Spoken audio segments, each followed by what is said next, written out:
One nation one election का मतलब क्या होता है, कभी सोचा है? ये एक ऐसा कॉन्सेप्ट है जो इंडिया में काफी टाइम से चर्चा में है। आइडिया सिंपल है, लोकसभा और स्टेट असेंबली के इलेक्शंस एक साथ करवाना। लेकिन ये प्रपोजल फिर से चर्चा में क्यों है? हाल ही में गवर्नमेंट ने इसी पर्पस के लिए एक बिल लाने की तैयारी शुरू कर दी है। तो ये कैसे काम करेगा, क्या चैलेंजेस हैं और क्या बेनिफिट्स हो सकते हैं, चलिए जानते हैं।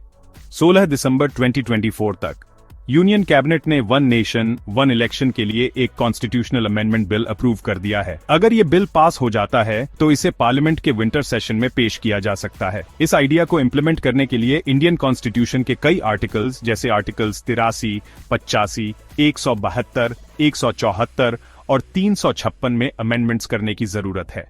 ये चेंजेस लोकसभा और स्टेट असेंबलीज के टर्म्स को अलाइन करने के लिए जरूरी हैं।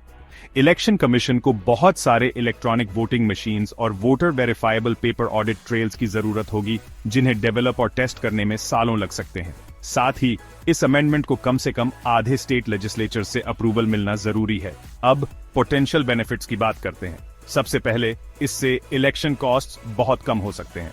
इलेक्शंस एक साथ होने का मतलब है कम रिसोर्सेज और मल्टीपल प्रेपरेशंस पर कम टाइम खर्च। दूसरा, इससे बेटर गवर्नेंस हो सकती है। Coordinated elections model code of conduct की वजह से होने वाले डिसरप्शंस को कम कर सकते हैं। तीसरा, इससे वोटर पार्टिसिपेशन भी बढ़ सकती है, क्योंकि लोग नेशनल और स्टेट इलेक्शंस के लिए एक साथ वोट करेंगे। और आखिर में ये एडमिनिस्ट्रेटिव प्रोसेसेस को सिंप्लीफाई कर सकता है, जिससे इलेक्शन ऑफिशियल्स और सिक्योरिटी पर्सनल का बर्डन कम होगा। लेकिन सिग्निफिकेंट चैलेंजेस भी हैं। कॉन्स्टिट्यूशनल अमेंडमेंट्स के लिए ब्रॉड पॉलिटिकल कंसेंसस की जरूरत होती है। इतने बड़े और डाइवर्स देश इंडिया में लॉजिस्टिक्स कॉम्प्लेक्स है। क्रिटिक्स का यह भी कहना है कि इससे फेडरल स्ट्रक्चर कमजोर हो सकता है और रीजनल इश्यूज पीछे छूट सकते हैं। और मिड टर्म डिसोल्यूशंस का क्या होगा?